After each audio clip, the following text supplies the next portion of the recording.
देखो भाई बच्चों, आप सभी को पता है कि एक तो पहले तो आज एसएससी सीजीएल की लास्ट डेट है फॉर्म फिल करने की। तो आई होप सभी लोगों ने अपना फॉर्म फिल कर दिया होगा। ठीक है, तो प्लीज फॉर्म फिल कर देना। अगर फॉर्म ही नहीं फिल करा तैयारी किस चीज की करेंगे। दूसरी बात ये कि अगर आप इस क्लास के अंदर हो तो आई कैन अश्योर यू कि भाई आपको ना सिर्फ SSC CGL, CHSL, MTS, COP, CPO और आपका रेलवे एनटीपीसी आ रहा है, उसमें भी मतलब सब जगह देखो यार, क्या है ना, मोस्टली जीएस के क्वेश्चन सभी जगह सेम ही आते हैं। ठीक है, कहीं कहीं कुछ कुछ डिफरेंस आता है, तो वो डिफरेंस आपको देखने को मिलेगा भी। बट अगेन मैं ये कहने की कोशिश कर रहा हूँ कि 70-80% लगभग सेम ही आता है। इवेंचुअली अगर आप सीडीएस सीएपीएफ भी दे रहे हो ना, तो वहां पर भी आपको कॉन्सेप्चुअली यही चीजें मिलने वाली हैं। बस ये होता है कि वहां स्टेटमेंट ज्यादा आ जाती हैं, थोड़ा सा हल्का सा डेप्थ और ज्यादा बढ़ जाता है, बट होता लगभग सेम ही है। ठीक है, तो उस वाले मेंटालिटी को छोड़ देना कि मैं तो यूपी पुलिस दूंगा, मैं तो जर्मनी पुलिस दूंगा, मैं ब्रिटेन पुलिस दे रहा हूँ, तो सर क्या वहां सिलेबस सेम रहेगा? नहीं भाई, सबका सेम ही रहेगा अगर आप इंडिया के कोई भी एग्जाम दे रहे हो तो। ठीक है, चलो, यहां तक किसी बच्चे को कोई डाउट है, कुछ ऐसा है जो पूछना है तो बताओ।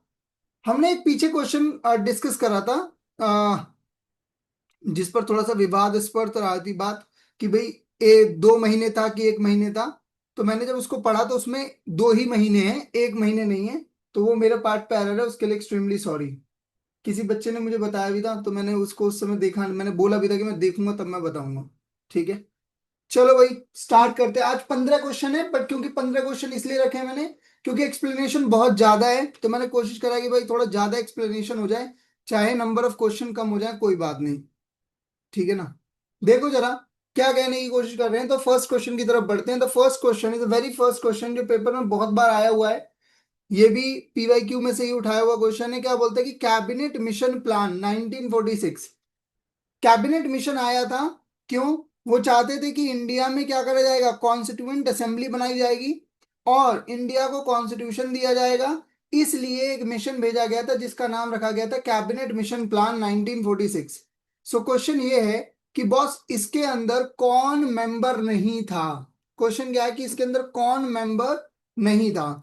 तो याद रखना कि स्टैन फ्रॉड क्रिप्स जो हैं वो इसके हेड होकर के आए थे। ठीक है, तो ये तो हेड ही थे और उनके साथ बाद बाकी लोग आए थे। जिसके टाइम पर ये आया था वो है लॉर्ड वेवल। लॉर्ड वेवल इस समय इंडिया के क्या थे, वॉइस रॉय थे। ठीक है, तो लॉर्ड वेवल के टाइम पर आया है, लॉर्ड वेवल इसके मेंबर नहीं है। ठीक है, याद रहेगी बात यहां पर। अब जरा देख लो कैबिनेट मिशन के बारे में और सारी बहुत सारी बातें। यहां देखो जरा, एक बात तो ये कि आपसे पेपर में पूछे कि बॉस कैबिनेट मिशन जो है वो किसके टाइम पर आया, तो वॉइस रॉय कौन था? तो वॉइस रॉय जो थे वो थे भैया आपके कौन, लॉर्ड वेवल। अच्छा याद रखना, जो ये वॉइस रॉय का कॉन्सेप्ट है ये शुरुआत से नहीं है। पहले ये कॉन्सेप्ट हुआ करता था गवर्नर जनरल ऑफ इंडिया का। ठीक है, हालांकि इससे भी पहले हुआ करता था गवर्नर जनरल ऑफ बंगाल। ठीक है, तो गवर्नर जनरल ऑफ बंगाल से चेंज होकर के बना गवर्नर जनरल ऑफ इंडिया। और फिर आपको पता है कि एक रिवॉल्ट हुआ था, रिवॉल्ट ऑफ 1857, जहां पे Mangal Pandey and his team और उसके बाद बाद बाकी रानी लक्ष्मीबाई, नाना साहेब और इन सभी लोगों ने क्या करा भाई, एक रिवॉल्ट छेड़ दिया ईस्ट इंडिया कंपनी के खिलाफ। क्यों छेड़ दिया रिवॉल्ट, इसको भी बहुत ध्यान से समझ लेना। क्या ये लोगों को हम फ्रीडम फाइटर कंसीडर कर सकते हैं? क्या ये भारत को आजाद करने के लिए लड़ रहे थे? तो आंसर है नहीं, ये भारत को आजाद करने के लिए नहीं लड़ रहे थे। पहली बात इस दिमाग में रख लेना, ये अपने इंटरेस्ट के लिए लड़ रहे थे। आप बोलोगे सर कैसे? जैसे कि जो मंगल पांडे और पूरा सिनेरियो हुआ था, जितना भी पूरा का पूरा जो सिपाही मैटनी हुई थी, उसके पीछे रीजन ये था कि देखो एक तो रैंक हाई नहीं दे रहे थे, वो कारतूस में चर्बी वाला सिनेरियो यूज हो रहा था, इसलिए ये लोगों ने रिवॉल्ट करा। रानी लक्ष्मीबाई इसलिए लड़ रही थी क्योंकि लॉर्ड डलहौजी ने क्या करा था, डॉक्ट्रिन्स ऑफ लैप्स लेकर के आए थे कि भाई आपको सत्ता तो जब भी मिलेगी जब आप क्या करोगे, जब आपका बेटा होगा। अगर आपका बेटा ही नहीं है तो फिर आपको सत्ता नहीं मिलने वाली। ठीक है, मतलब ऐसा नहीं है कि लड़कों की चाह इंडियंस को ही थी। ठीक है, ये बात बहुत पुरानी चली आ रही कि लड़का ही चाहिए। ठीक है, तो वॉइस रॉय सॉरी, तो फिर क्या हुआ, रानी लक्ष्मीबाई लड़ रही थी इसलिए। नाना साहब इसलिए लड़ रहे थे क्योंकि उनको पेशवा मानने से मना कर दिया था, क्योंकि अडॉप्टेड सन थे। समझ में आ रही बात? तो यूनिटी नहीं थी रिवॉल्ट में, और देयर इज नो एम कि that we just want to get over from the Britishers. वो तो बाद में उसको जस्टिफाई करा है पढ़ते वक्त, ठीक है। याद रखना, वीडी सावरकर ने एक किताब भी लिखी है उसके ऊपर, क्या, फर्स्ट वॉर ऑफ इंडिपेंडेंस, जिसे बहुत ज्यादा इन्फ्लुएंस रहे थे उससे। भगत सिंह ने भी वो किताब पढ़ी थी, बहुत चोरी चुपके मिली थी वो किताब उनको, ये भी ध्यान रखना। उसके बाद अगर हम बात कर रहे हैं तो याद रखना, जब 1857 का रिवॉल्ट हो गया, तो ये वो वाली बात हो गई कि भाई सोने की मुर्गी है, कहीं मर मरा गई तो हमें तो दिक्कत हो जाएगी। तो इन्होंने कहा कि तुम पे अत्याचार जो कर रहे थे ना, वो गवर्नर जनरल कर रहे थे, अब नहीं होगा, अब वॉइसरॉय आ गए हैं। तो बस नाम चेंज हुआ है, there is no other change in the whole process. और इसी के बाद एक एक्ट आता है जिसका नाम है गवर्नमेंट ऑफ इंडिया एक्ट 1858। और याद रखना, इसी को गुड गवर्नेंस एक्ट भी कहा गया है, ठीक है। बात क्लियरली समझ में आ रही है यहाँ पे? अगला पॉइंट क्या है कि कौन कौन मेंबर थे, तो याद रखना, लॉर्ड पैट्रिक, उसके बाद स्टैनफोर्ड क्रिप्स, उसके बाद आपके क्या कहते हैं एवी अलेक्जेंडर, ये सारे लोग इसके अंदर मेंबर थे। क्या इसका मेन पॉइंट क्या था कि भाई मुस्लिम्स का ये डिमांड थी, देखो मुस्लिम मेजोरिटी जो लोग थे, स्पेशली मुस्लिम के रिप्रेजेंटेटिव कौन अपने आप को मान के बैठे हुए थे, मुस्लिम लीग। मुस्लिम लीग कह रहे हैं कि देखो भाई सबसे ज्यादा तो हम ही लोग हैं जो मुसलमानों के बारे में सोच रहे हैं। और मुस्लिम लीग की स्टैब्लिशमेंट हुई 1906 में। ये भी एक साजिश है जो समझ नहीं पाए उस समय के लोग। क्या हुआ 1885 में ना, जब आपका इंडियन नेशनल कांग्रेस बनी, तो इंडियन नेशनल कांग्रेस को बनने के पीछे जो रीजन था वो ये था कि ऐसा फिर से रिवॉल्ट जैसा सीन दोबारा ना हो, तो let's make a organisation so that the process of revolt क्या हो जाएगा, स्लो हो जाएगा। क्यों? क्योंकि यहाँ पे एक होप हो जाएगी कि हमने एप्लीकेशन फॉर्म दिया हुआ है। तो 1885 में भैया इंडियन नेशनल कांग्रेस बनती है, और इंडियन नेशनल कांग्रेस के फाउंडर माने जाते हैं कौन, आपके ए ओ ह्यूम, ठीक है, ये बात ध्यान रखना। उसके बाद एक नई चीज करते हैं लॉर्ड कर्जन, वो क्या करते हैं 1905 में हिंदू मुस्लिम पॉपुलेशन के हिसाब से ईस्टर्न बंगाल और वेस्टर्न बंगाल को पार्टिसिपेट कर देते हैं। और मुसलमान भी रिवॉल्ट कर रहे हैं, भाई साहब पार्टिसिपेट कर रहे हैं, नॉन कॉर्पोरेशन जैसी चीजों में भी कह रहे हैं कि गलत हो रहा है, ये सब नहीं होना चाहिए। तो मुसलमानों को एक लॉलीपॉप पकड़ा दिया गया, उस लॉलीपॉप का नाम था मुस्लिम लीग, कि देखो तुम्हारे साथ ना तो हिंदू अत्याचार करेंगे, तो हम तुम्हें कुछ अलग से दे देते हैं। तो 1905 1906 में ढाका के अंदर मुस्लिम लीग की स्टैब्लिशमेंट कर दी गई। एंड जाहिर सी बात है, फिर मुस्लिम लीग को अपनी सत्ता बनाए रखने के लिए आपको कुछ ना कुछ तो करते रहना होगा ना। सो मुस्लिम लीग ने यही सारा काम करा कि मुस्लिम मेजोरिटी को हम देखेंगे, we need a separate state जिसका नाम रखा जाएगा पाकिस्तान। पेपर में कई बार क्वेश्चन आता है कि पाकिस्तान जो वर्ड है वो किसने दिया है, कोई बता सकता है क्या मेरे को, पाकिस्तान वर्ड किसका कॉइन करा हुआ है, किसने पाकिस्तान दिया है? बोलो भाई, किसका दिया हुआ वर्ड है?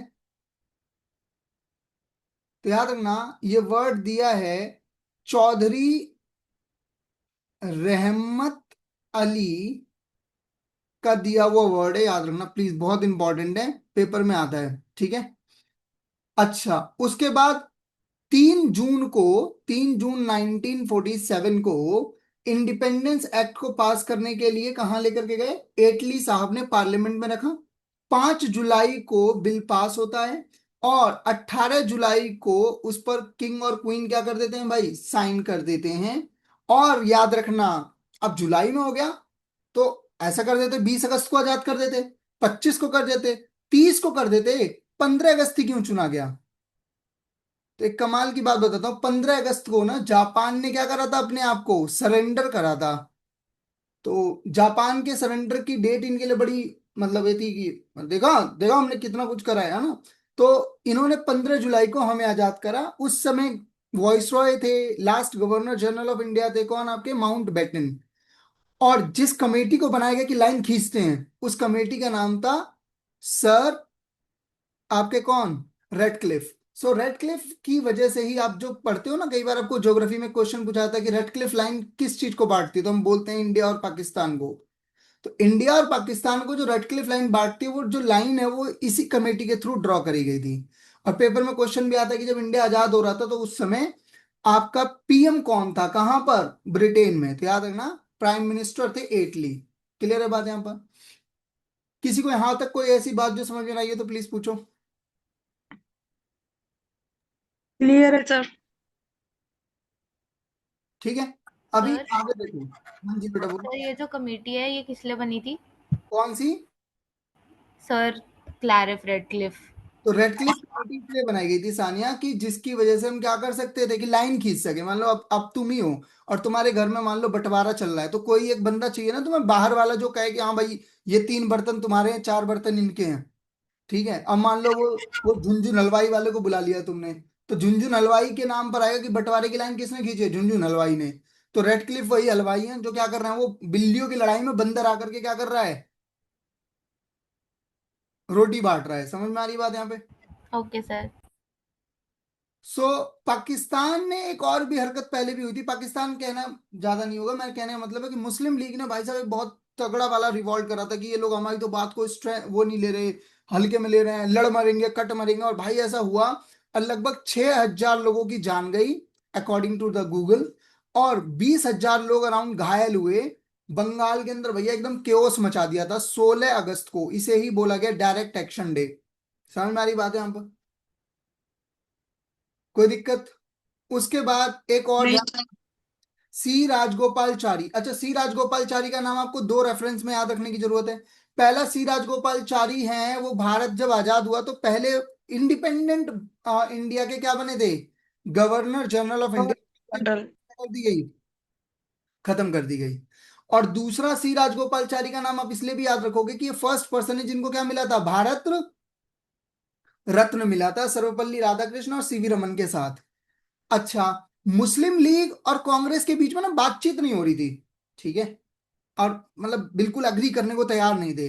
तो सी राजगोपालचारी क्या करके लेकर आए, फॉर्मूला लेके आए, जिसको सीआर फॉर्मूला भी कहा जाता है। उन्होंने बोला कि अरे कर लो बात, ऐसे भी क्या दुश्मनी है, हैं? थोड़ा सा सिमैया पे बैठ के बात कर लो। तो फिर मतलब थोड़ा सा डेडलॉक हुआ कि हाँ चलो कुछ करते हैं, कुछ करते हैं, मतलब। उसके बाद एक बात और ध्यान रखना, 1945 में आया था वेबल प्लान। ये शिमला कॉन्फ्रेंस हुई थी जिसमें लॉर्ड वेबल पहुंचे थे। और याद रखना इसका भी एम यही था कि जो डिस्प्यूट हो रहा है, कॉन्स्टिट्यूशनल डिस्प्यूट है, किस किस के बीच में, कांग्रेस और मुस्लिम्स के बीच में, उसके ऊपर बात करना। हालांकि इस पर भी कोई कंक्लूजन नहीं निकल आया। उसके बाद गांधी जी और इरविन के बीच में समझौता हुआ, लॉर्ड इरविन उस समय के वॉइस रॉय। अब क्या हुआ ना, राउंड टेबल कॉन्फ्रेंस चल रही थी। क्या होती है round table conference? So basically 1935 का एक्ट आना था, और उस एक्ट के लिए बैठक चल रही थी। और बैठक में भैया पूरे के पूरा जो कांग्रेस था वो जाने से मना कर चुका था। याद रखना, राउंड टेबल कॉन्फ्रेंस में एक ऐसा पर्सन जो तीनों के तीनों राउंड टेबल कॉन्फ्रेंस में गए थे, तो वो थे डॉक्टर भीमराव अंबेडकर। ठीक है, देखो मैं तुम्हें एक सच्चाई बताता हूँ, थोड़ा सा कॉन्ट्राडिक्शन है पर मैं बोल देता हूँ। ठीक है, कि डॉक्टर भीमराव अंबेडकर बहुत क्लियर थे इस थॉट पे कि इंडिया आजाद चाहिए या डिप्रेस्ड क्लास के लोगों को रिजर्वेशन। तो अगर उनसे कोई पूछता, अगर मान लो that guy is the final person जिससे पूछा जाता कि भाई बताओ क्या चाहिए, तो मैं आई एम श्योर, और उन्होंने बहुत क्लियरली खुद भी बोला बीबीसी के इंटरव्यू में, कि भाई पहले मेरे लिए डिप्रेस्ड क्लास के लोग हैं। क्यों? क्योंकि आजाद हो भी गया भारत, और अगर डिप्रेस्ड क्लास के लोगों को इज्जत नहीं मिली तो फिर भी डिप्रेस्ड क्लास तो गुलाम ही रहेगा। ये स्टैंड था डॉक्टर भीमराव अंबेडकर का। और गांधी जो हैं, ठीक है, गांधी बाय नेचर ही क्या थे, वो अपर कास्ट के साथ थे। ये सच्चाई बता रहा ना आपको। 1932 के बाद गांधी का जो रुख है ना वो ज्यादा बदला है, किसकी तरफ, लोअर कास्ट के लोगों के लिए। जब उन्हें पता चला कि यार नहीं ये तो मामला गलत हो जाएगा। पूना पैक्ट आप लोगों ने भी कभी पढ़ा हो तो ना, तो डॉक्टर बी आर अम्बेडकर और आपका किसके बीच में, गांधी जी के बीच में एक समझौता हुआ था रिजर्वेशन को लेकर के, और वो समझौता जो है पूना पैक्ट कहलाता है। फर्स्ट राउंड टेबल कॉन्फ्रेंस के अंदर तो गांधी जी गए नहीं, तो मामला ही नहीं आया। अब वही वाली बात है कि भाई दो मोस्ट इंपॉर्टेंट पर्सन ही अपीयर नहीं हुए। तो इन्होंने, इरविन और गांधी जी के बीच में समझौता करवाया गया। सीवाई चिंतमणि और श्री नवाज करके थे, इन लोगों ने, तेज बहादुर साहब, इन लोगों ने बोला कि अरे Gandhi bro, let's meet with him. Irwin से बोला, इरविन ब्रो चलो मिलते हैं, why you just creating the chaos, बैठ के बात कर लेते हैं। और फिर वहां पे बहुत सारे पॉइंट्स पे बात हुई और समझौता हुआ, और उसके बाद Gandhi ji second round table conference में गए। ठीक है ना, याद रखना ये बात। आगे बढ़ते हैं नेक्स्ट। उसका बाद एक और इंसिडेंट है, नेहरू रिपोर्ट 1928 में। सो बेसिकली क्या हुआ, जब आपको पता है कि साइमन कमीशन आता है, तो साइमन कमीशन आता क्यों है पहले तो ये समझ लेते हैं। साइमन कमीशन आने के पीछे रीजन ये था कि जो यहीं पर है शायद लिखा होगा मैंने, हाँ ये रहा। साइमन कमीशन इसलिए आता है, एक एक्ट आया हुआ था, कौन सा एक्ट 1919 का। तो इस एक्ट को रिव्यू करने के लिए आए थे क्या आपके साइमन कमीशन। अब हम कह रहे हैं कि यार एक बात बताओ, तुम मेरी शादी की बात हो रही है तो मुझसे तो पूछोगे ना, या मेरे को तो लड़की एटलीस्ट दिखा दोगे कि कैसी दिखती है नहीं दिखती है। साइमन कमीशन आया, वही वाले बात, टिपिकल इंडियन पेरेंट्स, कि तुम्हारी मर्जी भी पूछेंगे अब हम, तुम कौन हो। अरे अरे पापा, but I have to spend the whole life with him और हर। बदतमीजी नहीं। Simon did the same thing just like Indian parents did, है ना भाई। वो बोला कि हम तुम्हें से पूछे, हम इंडियन से ही पूछेंगे। तो सारे के सारे वाइट लोग, भाई इसमें भैया लाला लाजपत राय का दिमाग खराब हो गया, उन्होंने बोला go back Simon, Simon go back. तो फिर क्या था, फिर लोगों ने लाठी वाठी चला दी, मारा, और उसमें लाला लाजपत राय जी को लाठी लग गई। और लाठी लग जाने की वजह से ही, आपको कमाल की बात बता रहा हूँ, सिर्फ साइमन कमीशन के आने की वजह से ही भगत सिंह को फांसी हुई है। ये बात भी बहुत, मतलब लोगों को नहीं पता। क्योंकि साइमन कमीशन में जब लाठी चली तो भाई लाठी अंग्रेज ने चलाई, जिस अंग्रेज ने लाठी चलाई थी, है ना, उस अंग्रेज को मारने के लिए भगत सिंह ने प्लानिंग करी थी। ठीक है। और भगत सिंह ने जब प्लानिंग करी तो मार किसी गलत को दिया, और उसके बाद उनको उसी की वजह से फांसी हुई। समझ में आ रही बात है यहाँ पर। तो जॉन सैंड्रन करके कोई था, उसको गलत मारना, इनको जॉन सैंड्रन को किसी, सॉरी, जेम्स स्कॉट को मारना था, पर गलती से मार किसको दिया, जॉन सैंड्रन को। उसकी वजह से भागे, फिर बाद में जब बॉम्ब वाले कांड में पकड़े गए तो इनके ऊपर ये चार्जेस लगाए गए कि हाँ भाई तुमने जॉन सैंड्रन को मारा है, इसलिए हम तुमको फांसी की सजा सुना रहे हैं। ये बात ध्यान से समझ लेना।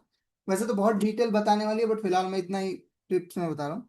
7 के 7 लोग यहाँ पर आए। अब ये 7 के 7 गोरे थे, हमने गोरा समझ के भाई हमारा दिमाग चटक गया, हमने कहा ऐसे कैसे भाई। हाँ भाई हेलो, जॉन साइमन, हाँ, मस्ट इंक्लूड अ इंडियन, बोला Indian, no Indian, no Indian, here is no Indian, बोला ठीक है भाई। फिर क्या होता था, तो इधर एक कलेश हो गया। क्या कलेश हो गया भाई, एक सेकंड रुक जाओ बच्चे, एक सेकंड देखो जरा। तो मैं कहाँ पे था, मैं क्या बता रहा था आप लोगों को, हाँ, नेहरू रिपोर्ट का सिनेरियो ये था। जब इन्होंने बोला कि हमें कॉन्स्टिट्यूशन चाहिए, तो नेहरू को ना, नेहरू मतलब मोतीलाल नेहरू को बेइज्जती से महसूस हुई, बोला तुम बना के दिखाओ। तो इन्होंने एक अपना कॉन्स्टिट्यूशन बनाया, उसी को नाम दिया गया नेहरू रिपोर्ट। तो जिन्ना ने बोला मैं भी बनाऊंगा, मैं भी बनाऊंगा। बोला बना ले, फिर तू भी बना ले। तो जिन्ना ने 14 पॉइंट दिए, ये दोनों बातें ध्यान रखना, ठीक है। अच्छा, उसके बाद आता है लाहौर सेशन 1929। ये थोड़ा सा टिपिकल है। अब इसे आज के टाइम में हम कह सकते हैं कि मैनिफेस्टेशन है। मैनिफेस्टेशन समझते हो ना, कि कोई चीज होने से पहले आप अज्यूम करने लगते हो कि हाँ ये हो जाएगा, हाँ ये हो जाएगा। ठीक है। This is the behaviour of all mostly 80% of boys school, है ना। बॉयज स्कूल के लड़के भी सेम मैनिफेस्टेशन पे चल रहे होते हैं। अब हमने अपने आप को आजाद भी कर लिया, पूर्ण स्वराज भी मान लिया, पर हमने अंग्रेजों को बताया नहीं। लाहौर सेशन जो है, ये आपका, हमने अपने आप को ना 26 जनवरी को क्या मना लिया था हमने, इंडिपेंडेंस डे मना लिया था। अब क्योंकि हमें इंडिपेंडेंस मिल गई कब, 15 अगस्त को, तो अब ये दिन खास था, तो ये रखा रह गया। इसीलिए याद रखना, क्योंकि कॉन्स्टिट्यूशन 1949 में तैयार हो गया था, बट उसके बावजूद भी हमने कॉन्स्टिट्यूशन 1950 में ही क्यों लागू करा, क्योंकि द सेंटिमेंट, 26 जनवरी वाला सेंटिमेंट है। ठीक है, क्लियर है बात। और इसके हेड कौन थे, जवाहरलाल नेहरू। ठीक है। कौन सी रिवर के किनारे हुआ था, रावी रिवर के किनारे। और याद रखना, रावी जो रिवर है वो ट्रिब्यूटरी है किसकी, इंडस रिवर की। ठीक है बॉस, आगे देखो जरा, बता यहां तक कोई डाउट है तो। अगला क्वेश्चन देखो, क्वेश्चन नंबर सेकंड। क्या बोल रहा है, कि कौन से स्कॉलर एसोसिएट हैं जिन्होंने ये बोला है कि जो आर्यंस थे वो तिब्बत से आए थे। मतलब आर्यंस कौन, जिन्होंने ऋग्वेद लिखा है। ऐसा माना जाता है कि ऋग्वेद वगैरह जो है, वेद वगैरह वाला पार्ट उन्हीं का लिखा हुआ है। बेसिकली हम सभी लोग आर्यंस ही हैं, ऐसा माना जाता है। दो कॉन्सेप्ट है, पहले सुन लो फिर बताना आंसर। दो कॉन्सेप्ट है, एक कॉन्सेप्ट है जो लोग मानते हैं कि द्रविड़ ही ओरिजिनल है, ठीक है। और एक है जिनका मानना है कि भाई क्या आपका आर्यन ही ओरिजिनल है। ठीक है, तो दो फिलॉसफी चलती है। और उसके बाद बाद बाकी एक जेठालाल वाला एक मीम बहुत वायरल है ना, कि क्या इजरायली ही यहूदीज हैं, यादव हैं। सुना होगा तुम लोगों ने, क्या पठान ही पंडित ही पठान है। ठीक है, वो अलग पूरा सिनेरियो है। ध्यान से सुनो। तो तिब्बत से आए थे, अच्छा याद रखना कुछ बात। तिब्बत के चक्कर में ही हमने 1962 वाली वॉर लड़ी है इंडिया और चाइना के बीच में, है ना, ये भी ध्यान रखना। ठीक है। हाँ तो बताओ, और अच्छा तिब्बत में, तिब्बत जो पठार है वो आपका क्या कहा जाता है, हाईएस्ट या कोल्डेस्ट डेजर्ट कहलाता है, कोल्डेस्ट डेजर्ट। हाँ बोलो भाई, आंसर आ रहा है कुछ बच्चों का, ए बी नहीं है। ध्यान दो, दयानंद सरस्वती जी की किताब है सत्य प्रकाश, उस किताब में इन्होंने बोला है कि आर्यंस जो हैं वो तिब्बत से आए हैं। ठीक है, आर्यंस जो हैं वो कहाँ से आए हैं, तिब्बत से आए हैं। ठीक है, तो ये एक है। अब मैंने फिर इसके बारे में देखा तो मैंने कहा कि और क्या क्या हो सकता है, तो ध्यान से सुनो। पहली बात तो स्वामी दयानंद सरस्वती ने सत्य प्रकाश किताब के अंदर इस बारे में बोला है, क्योंकि कोल्ड एंड लॉन्ग डेज हुआ करते थे, और ऋग्वेद में ये बात डिस्क्राइब करी हुई है, और ऐसा तो सिर्फ तिब्बत में ही देखने को मिलता है। ठीक है, अच्छा उसके बाद और लोगों ने कुछ और बातें करी हैं, जैसे माइग्रेशन फ्रॉम यूरोप। तो विलियम जॉन्स का कहना था कि ये जो आर्यंस हैं वो यूरोप से चल के आए हैं। मैक्स वोलर का कहना था ये सेंट्रल एशिया से चल के आए हैं। बाल गंगाधर तिलक का कहना था एरेटिक सर्कल से चल के आए हैं। और इंडियन थ्योरी कहती है, कौन आपके डॉक्टर, कौन आपका संपूर्णानंदन जो है, एसी दास जो है, वो इंडियन थ्योरी में बिलीव करते नहीं है, यही कही थे ऐसा कुछ। ठीक है।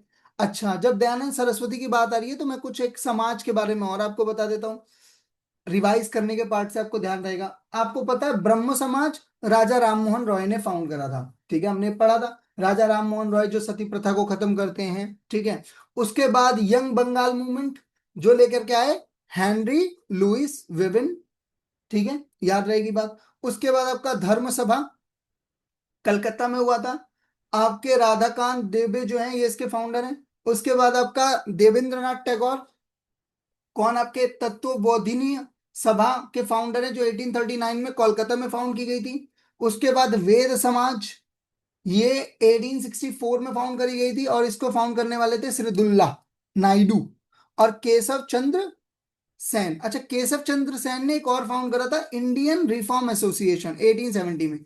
इसमें इनका मेन मुद्दा था कि लोगों को अवेयर करना है रिगार्डिंग चाइल्ड मैरिज, कि चाइल्ड मैरिज मत करो। ठीक है। प्रार्थना समाज जो कि बॉम्बे में 1867 में हुआ था, तो आत्माराम पांडुरंगा, ये इन्होंने इसको फाउंड करा था। फिर एमजी और आरजी तो हैं इसके साथ। आर्य समाज 1875, दयानंद सरस्वती, और दयानंद सरस्वती का ही याद रखना बचपन का नाम है मूल शंकर, और इन्होंने ही बोला था बैक टू द वेदास, तो वेदास की तरफ लौटो। ठीक है। ठीक है भाई, किसी को यहां तक कोई दिक्कत तो बताओ, कुछ पूछना है तो बोलो।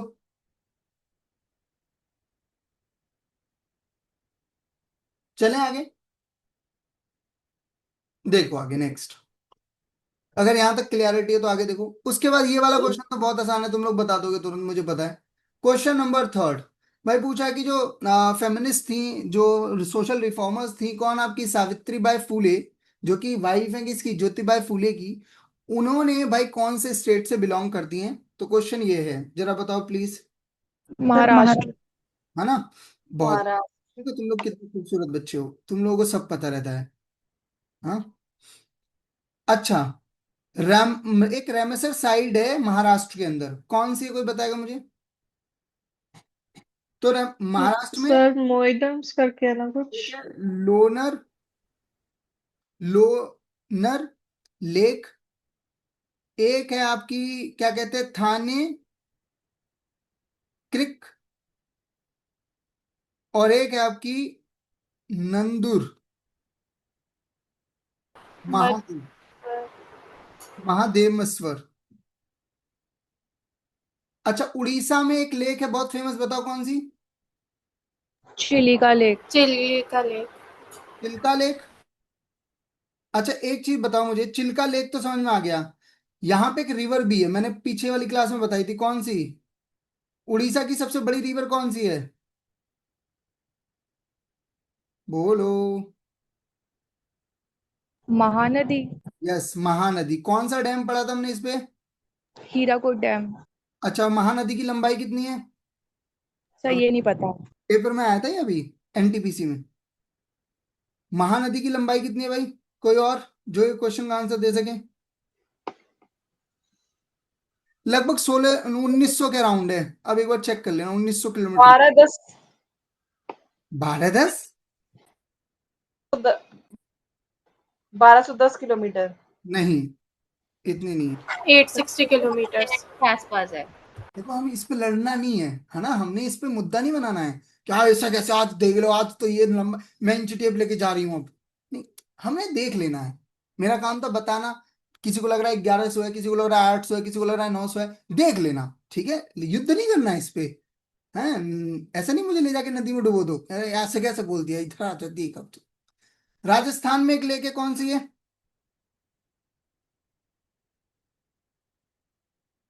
एक बहुत फेमस लेक है, बताओ कौन सी। बोला करो भाई साहब। बहुत फेमस लेक है, तुमने पढ़ा भी होगा, बहुत बार पढ़ा होगा। आनंद सागर। हम्म। इतनी फेमस तो नहीं है। सर पता नहीं, मेरे को सफर तो एक लेक। वही पता थी। हाँ भाई। सांबर झील। सफर। यस, किसी ने बोला अभी। सांबर झील। यस, सबर। सांबर झील। सांबर, अरे सांबर बोल लो, चटनी बोल लो, जो तुम्हें याद रहना चाहिए बस। पेपर का मुद्दा है, तुम्हें याद रहना चाहिए। इसे सॉल्ट लेक कहते हैं। अच्छा, इसकी एक और खास बात है, ये इनलैंड लेक है। इनलैंड लेक का मतलब जानते हो ना? What is the meaning of inland lake, कोई बताएगा? सर जो जमीन के अंदर हो। क्या बात है, जो जमीन के अंदर, सारी जमीन के अंदर ही होती है।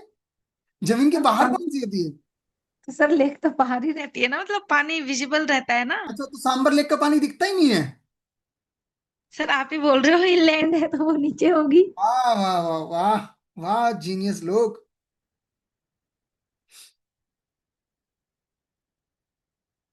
बेसिकली इनलैंड लेक का मतलब होता है, इन है आइलैंड नहीं है, इनलैंड लेक का मतलब होता है जिसका पानी समुंदर से कनेक्टेड नहीं होता है।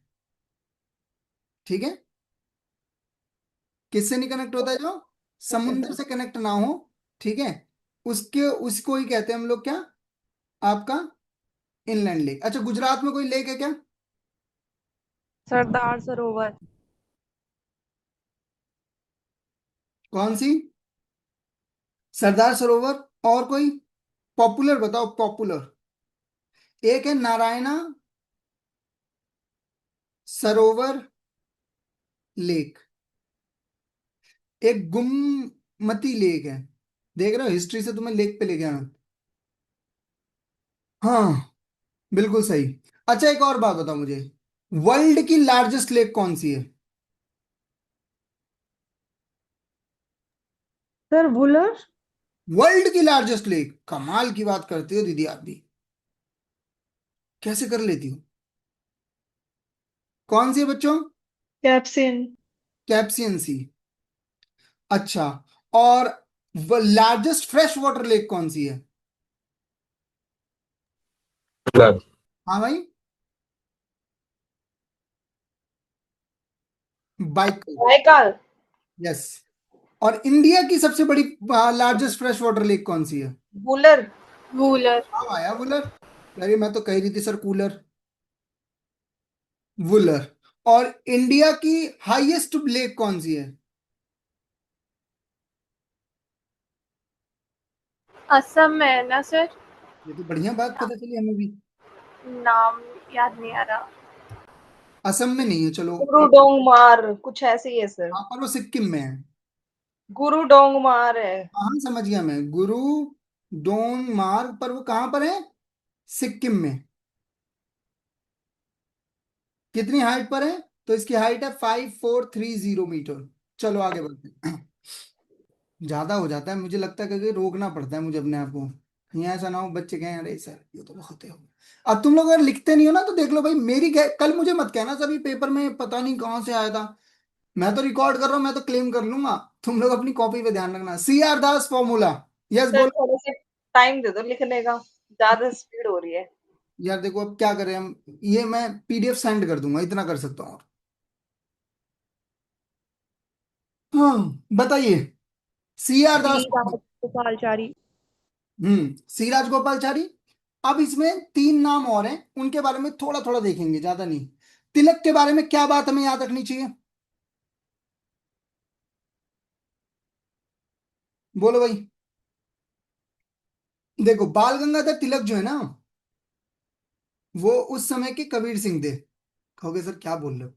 देखो, हाँ सच बता रहा हूँ मैं तुमको। देखो क्या हुआ, यहाँ पर समझना, यहाँ पे देखो इधर।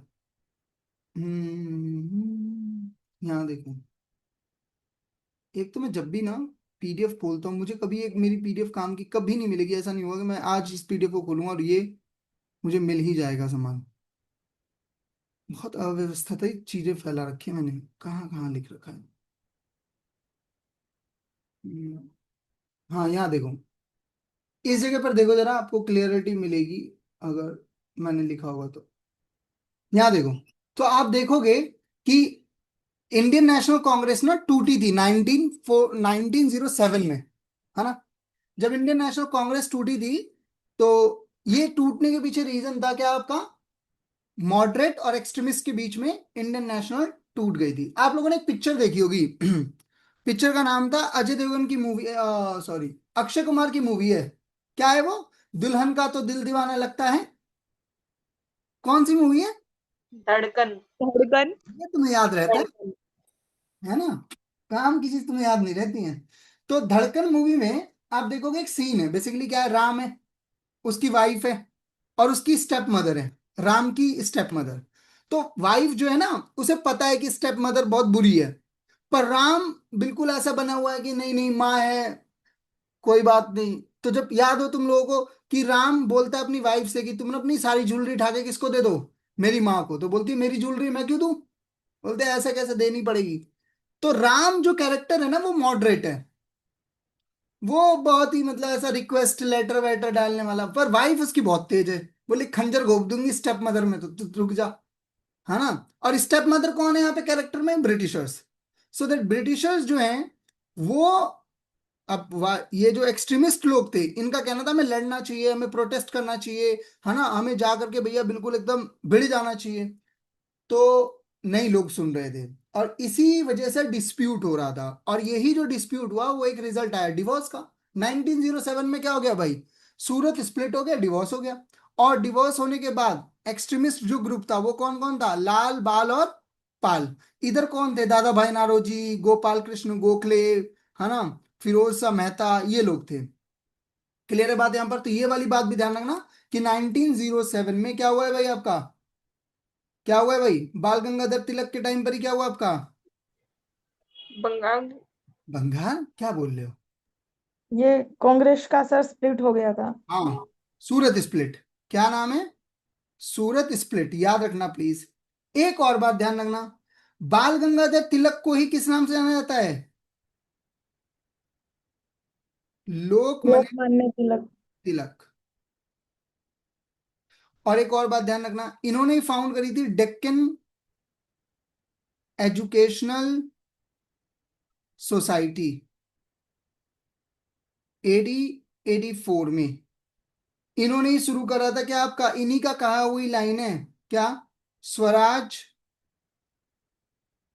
Is my birth right and I shall have it. Clear है बात यहाँ पे? गणेश चतुर्थी भी इन्होंने ही शुरू करी थी।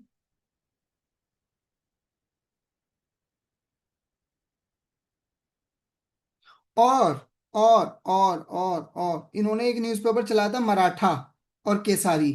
केसारी जो था वो इंग्लिश में, मराठी में था, और मराठा जो था वो इंग्लिश में था। याद रखना है प्लीज। ठीक है, एक इनकी किताब भी है, गीता रहस्य। ठीक है। अच्छा, एक और बात ध्यान रखना, 1960 में इन्होंने क्या करा था आपका? होम रूल लीग की स्टैब्लिशमेंट भी करी थी। ठीक है। किसी को यहां तक कोई डाउट है तो बताओ। बोलो भाई। क्लियर है सर। अच्छा, सी आर दास ने एक पार्टी फाउंड करी थी जिसका नाम था क्या आपका? स्वराज पार्टी। अकेले नहीं थे, मोतीलाल नेहरू साथ में थे 1922 में। और महात्मा गांधी द बॉय को कौन नहीं जानता है? महात्मा गांधी तो खैर महात्मा गांधी हैं। तो मैंने आपको पहले ही बताया था 1917 एक घटना है, 1918 एक घटना है, 1922 एक घटना है, याद रखना प्लीज। ठीक है, 1917 में आपको पता है चंपारण सत्याग्रह, 1918 में खेड़ा और अहमदाबाद मिल स्ट्राइक, और 1922 में चौरी चौरा इंसिडेंट के बाद नॉन कॉर्पोरेशन मूवमेंट वापस ले लिया था इन्होंने। ठीक है, जगह नहीं है इतना कुछ बताने की, तो अभी बस इतना ही है। अब देख रहे, अभी हमने 4 क्वेश्चन करे हैं, 44 मिनट होने जा रहे हैं। डन। कोई क्वेश्चन किसी के मन में, कोई तकलीफ, चुभन घुटन, ऐसा कुछ?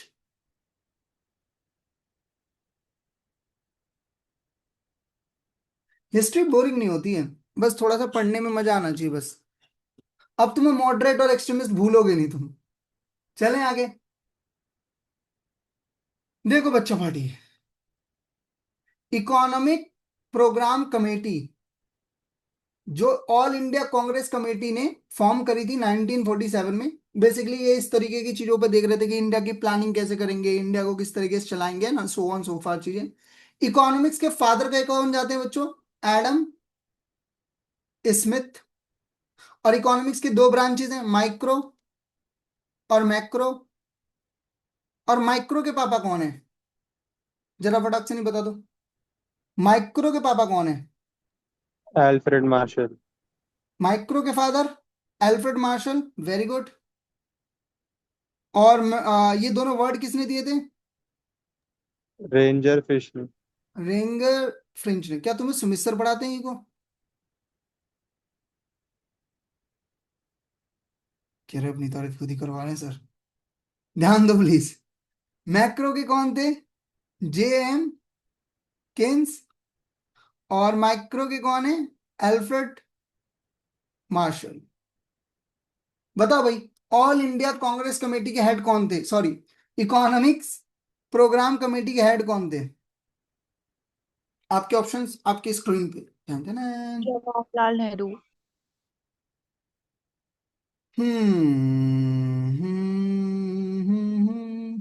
ठीक है, जवाहरलाल नेहरू। और जवाहरलाल नेहरू के बारे में हमें एक बात और याद रखनी है कि जवाहरलाल नेहरू ही हैं जिन्होंने क्या लेकर के आए थे? प्रियम्बल, यानी जिसको ऑब्जेक्टिव रेजोल्यूशन कहा जाता है। ठीक है, अच्छा। उसके बाद दादा भाई नौरोजी के बारे में मैंने आपको बताया, इनको क्या कहा जाता है? The great grand old man. और याद रखने वाली बात यह है कि यही वो हैं जिन्होंने फर्स्ट टाइम क्या करा था? पॉवर्टी लाइन डिसाइड करी थी, और पर कैपिटा इनकम निकाली थी, और नेशनल इनकम को कैलकुलेट करा था। पर कैपिटा इनकम का फॉर्मूला क्या होता है भाई? बताना जरा बच्चों। मैं दुनिया भुला दूंगा। पर national income on total population. तुम्हें सुमित सर पढ़ाते हैं क्या जय? निकम्मा हंस रहा है, बोलेगा नहीं। हाँ, नेशनल इनकम को जब हम क्या करते हैं, टोटल पॉपुलेशन से डिवाइड करते हैं। अच्छा यार, ऐसा क्यों है कि टोटल पॉपुलेशन लेते हैं, वर्किंग पॉपुलेशन क्यों नहीं लेते? सर क्योंकि कमाते चाहे सब ना हो लेकिन खाते सब है। क्या तुम्हें सुमित सर पढ़ाते हैं? हाँ, देखो यस सर। जी सर। जी सर। देखो, सुभाष चंद्र बोस। सुभाष चंद्र बोस जो है, अच्छा कोई ऐसा भी है क्या तुम में से जिसने मेरे को कभी ऑफलाइन में देखा नहीं है? कोई बच्चा ऐसा बैठा है क्या जो मेरी इको की क्लास में कभी नहीं बैठा है? तुम लोग क्लास में बैठने के बाद भी वापस आ गए, तुम में हिम्मत तो है भाई, हैं? कहाँ से लाते हो इतनी हिम्मत?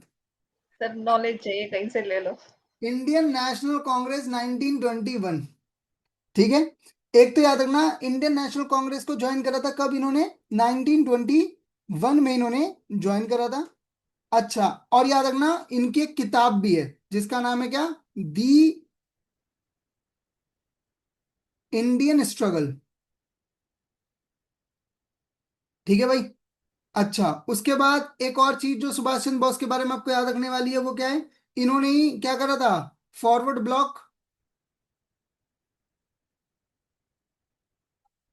ठीक है, इन्होंने ही एक फॉर्मेशन करी थी ना फ्रीडम आर्मी की, जिसे मुक्ति सेना, या जिसको क्या कहा गया है, आजाद हिंद फौज। और जय हिंद इन्हीं का दिया हुआ क्या है आपका स्लोगन है। इन्होंने ही दिया है ना स्लोगन, तुम मुझे खून दो मैं तुम्हें आजादी दूंगा। जी सर। तो दो फिर। Yes sir. मैं कह रहा हूं तुम मुझे टाइम दो मैं तुम्हें पढ़ाऊंगा। अच्छा याद रखना, सुभाष चंद्र बोस के लिए ही 23 जनवरी को मनाया जाता है क्या बच्चों? पराक्रम दिवस। ओके, कोई दिक्कत यहाँ पे? चलो आगे बढ़ते हैं। अब जैसे मैं इस क्वेश्चन को मैंने सिर्फ इसलिए डाला कि तुम्हें ये बताने के लिए, देखो फालतू का क्वेश्चन क्या होता है। सर ये क्या मतलब है? हाँ सच बता रहा हूं। अब जैसे ये इस टाइप का कभी क्वेश्चन आपके पेपर में दिखे ना, आया हुआ क्वेश्चन है इसीलिए डाला भी है मैंने क्वेश्चन। जब भी इस टाइप का क्वेश्चन दिखे ना तो टेंशन नहीं लेने की जरूरत है, ये क्वेश्चन बदतमीजी है। क्या है ये? इसे ही शास्त्रों में बदतमीजी कहा गया है। यार भोपाल के नवाब का नाम क्यों याद रखें? इतना कितना इंपॉर्टेंट है? इतने इतने सारे नवाबों के नाम थोड़ी ना याद रखे जाएंगे। तो ऐसा क्वेश्चन दिखे तो घबराना नहीं है। आपने 25 में से 25 क्वेश्चन नहीं ठीक करने होते हैं। आपको 25 में से सिर्फ 18-17 क्वेश्चन ठीक करने हैं, उसमें आपका काम हो जाना है, आपका सिलेक्शन हो जाना है। तो इस टाइप के क्वेश्चन की ना तो आपको तैयारी भी, ऐसा नहीं कि भोपाल चले जाएंगे माशाल्लाह भोपाल की सारी पढ़ाई करेंगे, नहीं नहीं। जितना पढ़ा है वेरी गुड, छोड़ दो उतना ही बहुत है। ठीक है ना? अब ऐसा नहीं भोपाल ही जाकर के पूरा भोपाली का पूरा, नहीं कुछ जरूरत नहीं है। तो याद है ना, वैसे तो इसका मैं आंसर बता देता हूँ क्योंकि मुझे भी नहीं पता था, मैं तुम्हें सच बताऊं, मैंने जाके गूगल करा इसका आंसर, जब मैंने क्वेश्चन देखा मेरा दिमाग खराब हो गया। मैंने लगा क्या बकवास है ये। सर शाहजहां बेगम। हाँ जी, ठीक है। और इसे प्रीति को इसलिए पता है, इसने पीवाई क्यों लगाया है। तो झूठ मत बोलियो प्रीति, तूने पढ़ा है कहीं और। सर पीवाईक्यू में तो नहीं देखा। मैंने एक एचटेट की क्लास देखी थी, उसमें देखा था। एचटेट की क्लास में पढ़ा रहा था कोई नवाब भोपाल? हाँ जी सर। भाई यही है फालतू की पढ़ाई। ठीक है। पर इसमें जो इंपॉर्टेंट है वो ये है, जो मुझे लगता है जो पता होना चाहिए। भोपाल के अंदर एक गैस ट्रेजरी कांड हुआ था, अगर तुम लोगों को आइडिया हो तो, पता हो तो। कब हुआ था वो? ये पेपर में क्वेश्चन बनता है। 3 दिसंबर 1984 में ये कांड हुआ था। कई बार पेपर में पूछ रहा था कि कौन सी कंपनी की वजह से कांड हुआ था। लगभग 5 लाख लोग क्या हुए थे, अफेक्ट हुए थे। ऐसा माना जाता है कि लगभग 4,000 5,000 लोग परमानेंटली डिसेबल्ड हो गए थे, कुछ हद तक ऐसा बताया जाता है। जो कंपनी थी उसका नाम था क्या? Carbide Indian private limited. ठीक है। मध्य प्रदेश के अंदर हुआ था। कौन सी गैस की वजह से हुआ था? कोई गैस का नाम बता सकता है क्या मेरे को? Sir methyl isocyanate something. Very good. Methyl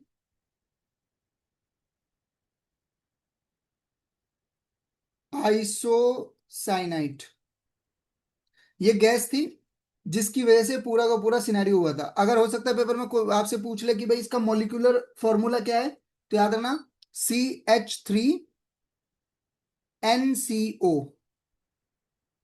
ठीक है, कोई दिक्कत यहाँ पे? नहीं सर। नेक्स्ट देखो अगला क्वेश्चन। क्वेश्चन नंबर 7 क्या बोल रहा है कि कौन सा आर्टिकल है जो स्टेट लेजिस्लेचर से डील करता है? पहले सुन लेना, आंसर आप लोग कमेंट में लिख लो, पर फिलहाल सुन लो स्टेट लेजिस्लेचर का सिनेरियो क्या है। देखो दो हैं हमारे पास, हमारे यहाँ क्योंकि पावर बटी हुई है। ठीक है, तो स्टेगलेचर सॉरी लेजिस्लेचर जो है उसके दो पार्ट है, एक है स्टेट में और एक है सेंट्रल में। तो सेंट्रल वाले को हम लोग पार्लियामेंट कहते हैं और स्टेट वाली को हम लोग क्या बोलते हैं? स्टेट लेजिस्लेटिव असेंबली और काउंसिल। अब बताओ कौन सा आर्टिकल में है? गलत है Preeti. Sir B. B? B बिल्कुल सही आंसर है। आर्टिकल 168 से लेकर के और 212 तक जो है आपका पार्ट 6 जो है वो आपका डील करता है किससे? स्टेट लेजिस्लेचर से। जिसने डी दिया था उसको मैं बता दूं बच्चों कि 79 से 122 तक डील करता है पार्लियामेंट से। ठीक है, कोई दिक्कत यहाँ पे? अब इंडियन कॉन्स्टिट्यूशन के सिनारियो में कुछ कुछ बातें हैं जो जरा यहाँ देखो। बातें ये कभी भी न भूलना। अच्छा सुनो, अभी पीछे मैंने सत्यशोधक समाज के बारे में बताया था, वो भी देख लो। तो ज्योतिबाई फूले के सिनारियो में बात है कुछ। 1873 में फूले ने स्टेब्लिश करा था सत्यशोधक समाज। ठीक है। और उसके बाद आपको पता चलेगा फूले ने लिटरेसी जो वर्क था उनमें मैंने आपको बताया था कि एक किताब थी उनकी गुलामगिरी, और एक उनकी किताब है कौन सी, सार्वजनिक सत्य धर्मा, 1889 में और 1873 में। और मैंने आपको बताया था सावित्री बाई जी ने क्या करा था आपका, पुणे में स्कूल खोले थे, गर्ल्स स्कूल। और ज्योतिबा फूले को ही क्या टाइटल दिया गया है, महात्मा का टाइटल दिया गया है। कास्ट की बात हो रही है तो कुछ बातें और ध्यान रखना कास्ट को लेकर के, ठीक है। कास्ट को लेकर के आपको एक बात याद रखनी है कि सेल्फ रिस्पेक्ट मूवमेंट चलाया गया था 1925 में, और ये इस बार यूपीएससी में क्वेश्चन था, ठीक है। ईवी रामास्वामी नायकर, जिनको वहां पे पेरियार कह के बुलाया, पेरियार का मतलब होता है बड़ा भाई। उसके बाद मैंने आपको बोला ना महात्मा गांधी ने पुणे में चलाया था क्या, हरिजन समाज, और एक न्यूज़पेपर भी चलाया था हरिजन। डिप्रेस्ड क्लास वेलफेयर इंस्टीट्यूट खोला था डॉक्टर भीमराव अंबेडकर ने 1924 में। कुछ और कमेटीज हैं जो वो भी देख लो, याद रखनी चाहिए, जैसे वुड्स डिस्पैच, चार्ल्स वुड्स लेकर के आए थे 1854 में।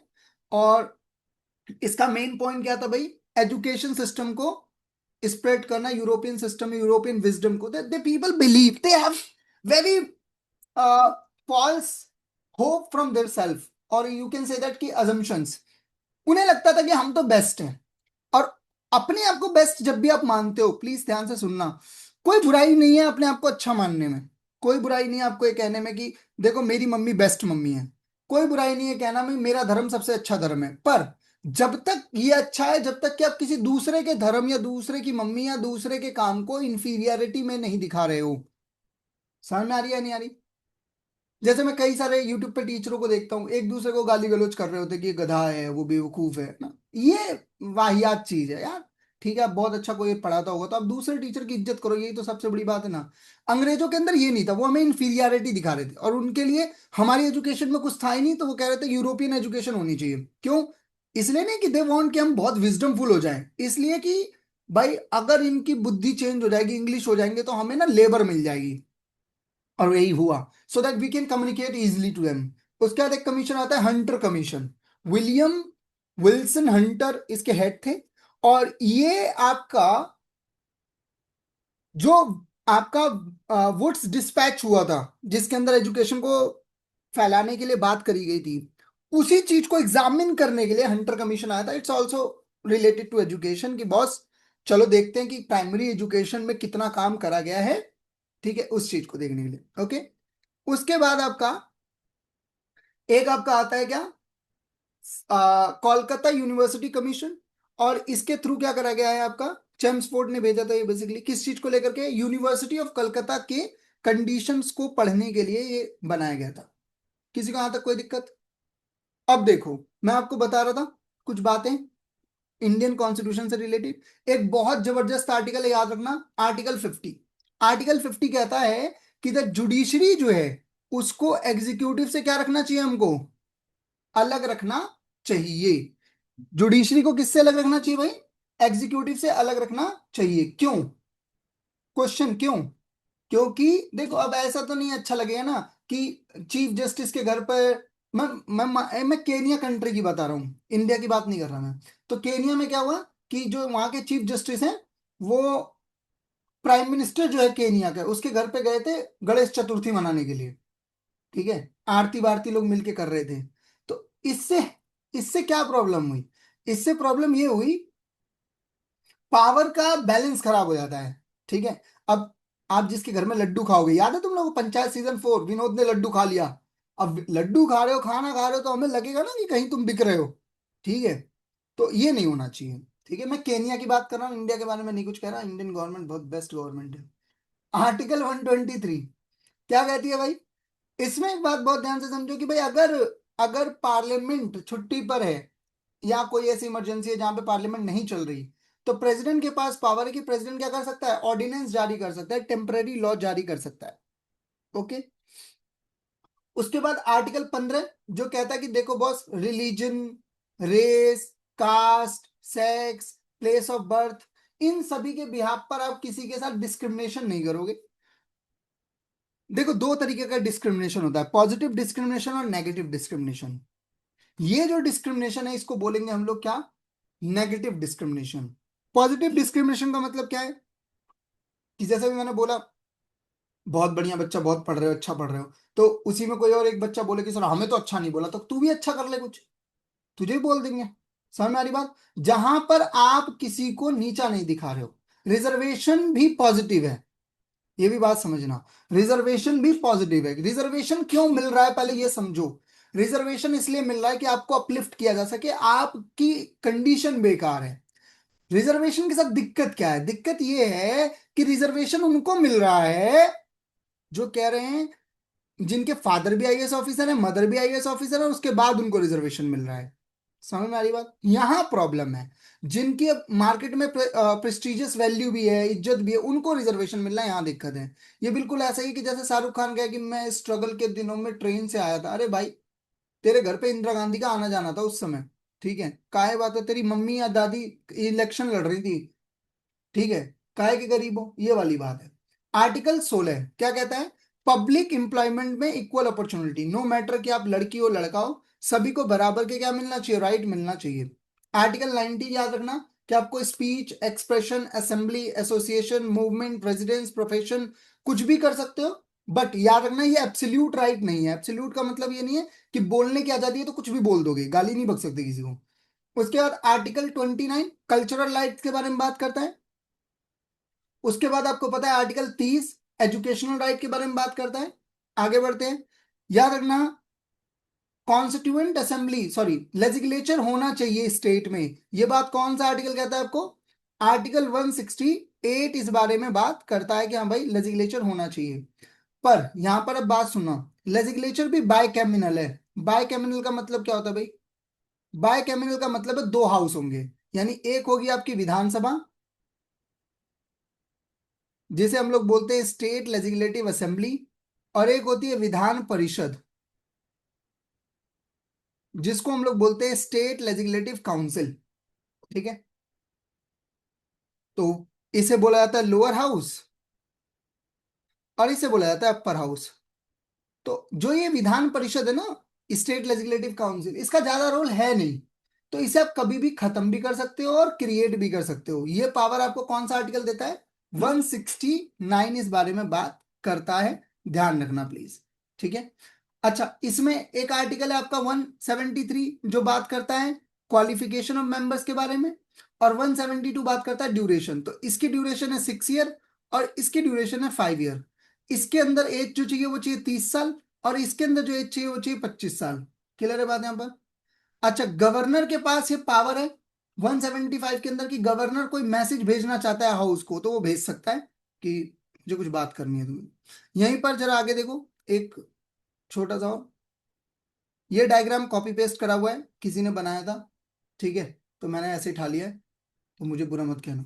देखो, स्टेट लेजिस्लेचर के अंदर गवर्नर और स्टेट लेजिस्लेचर मिलकर के क्या करते हैं? आपका स्टेट लेजिस्लेचर बनाते हैं।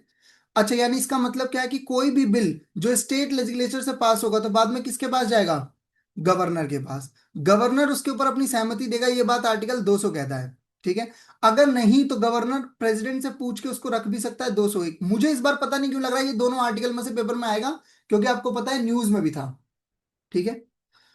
हो, ठीक है।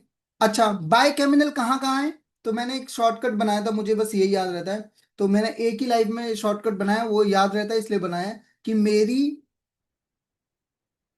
केटीएम पर यूपी से बिहार चलोगी, ऐसे करके कुछ था। तो यहां पर K stand for Karnataka, T stand for Telangana, M stand for Maharashtra, UP, Bihar.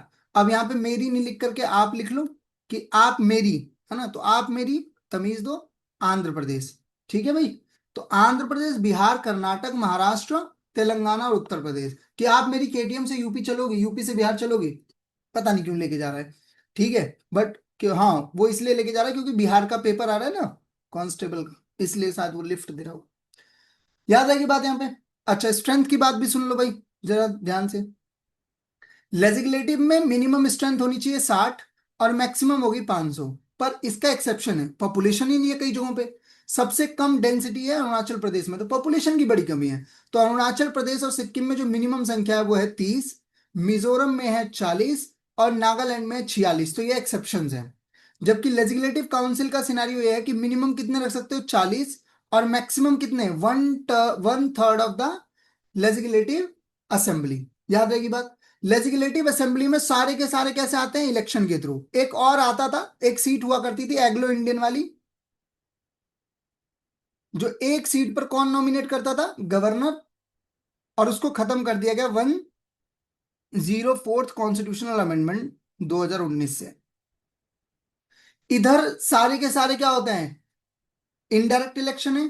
तो याद रखना 1/3 आते हैं म्युनिसिपैलिटी से, 1/3 आता है लेजिस्लेटिव असेंबली, 1/12 चुनता है कौन, आपका 3 ईयर ग्रेजुएट, 1/12 चुनते हैं कौन, आपके टीचर्स। सबसे इंपॉर्टेंट ध्यान रखना, इसमें 1/6 जो है वो नॉमिनेट होते हैं, और वो नॉमिनेशन करता है कौन, आपका गवर्नर। तो पेपर में ये वाला पार्ट जरूर पेपर में आता है कि भाई स्टेट लेजिस्लेचर में नॉमिनेशन कितना करता है गवर्नर, तो 1/6 नॉमिनेट करता है गवर्नर। सभी को बात यहां तक क्लियर है? किसी को यहां पे कोई डाउट है तो बताओ प्लीज।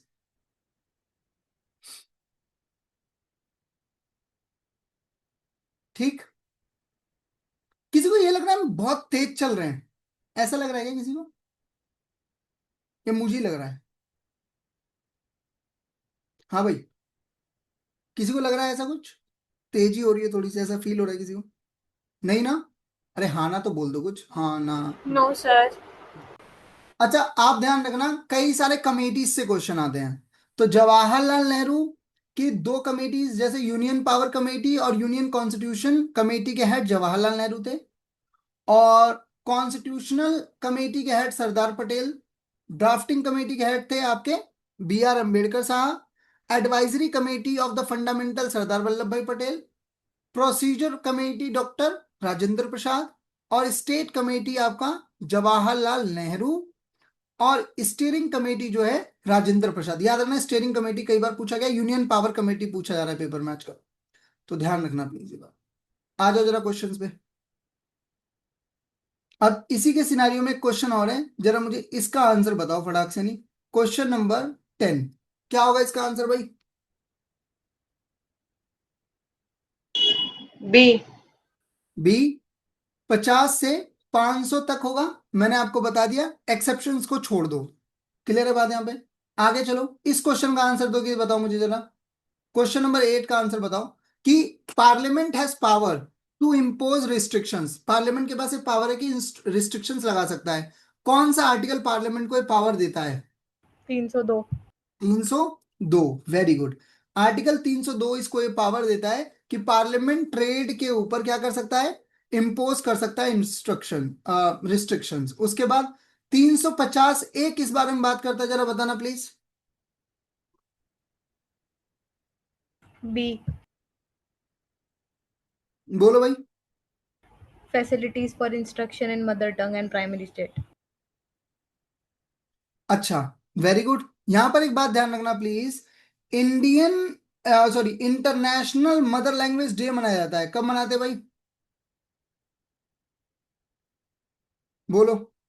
याद रखना 21 फरवरी को हम लोग मनाते हैं international mother language day.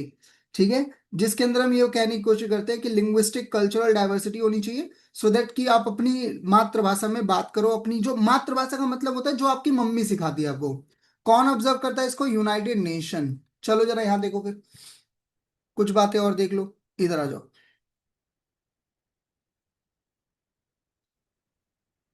Trade, commerce और intercourse with in the territory of India, ये आपका कौन से पार्ट से डील करता है? पार्ट 13 इससे डील करता है। ट्रेड करने की फ्रीडम देता है आपको 301, और ट्रेड को रोकने की फ्रीडम देता है आपको पार्लियामेंट को कौन? 302। तो दोनों बातें ऐसे याद रख लेना, काम करने की आजादी देना 301, काम रोकने की आजादी देना 302। क्लियर है बात? ऑल इंडिया सर्विस कौन से आर्टिकल में है? 312 में, मैंने आपको बताया था। अच्छा, यूपीएससी यानी पब्लिक सर्विस कमीशन बनाने के आर्टिकल कौन सा बच्चों? 315। अच्छा, शेड्यूल कास्ट और शेड्यूल ट्राइब के लोगों को रिजर्वेशन मिलना चाहिए, ये बात कौन से आर्टिकल में लिखी हुई है? 330 ए के अंदर। क्लियर है?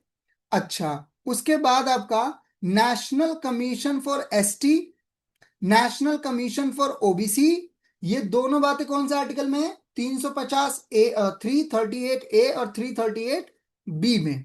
क्लियर है बात यहां पर? मदर टंग वाली बात तो क्लियर हो गई।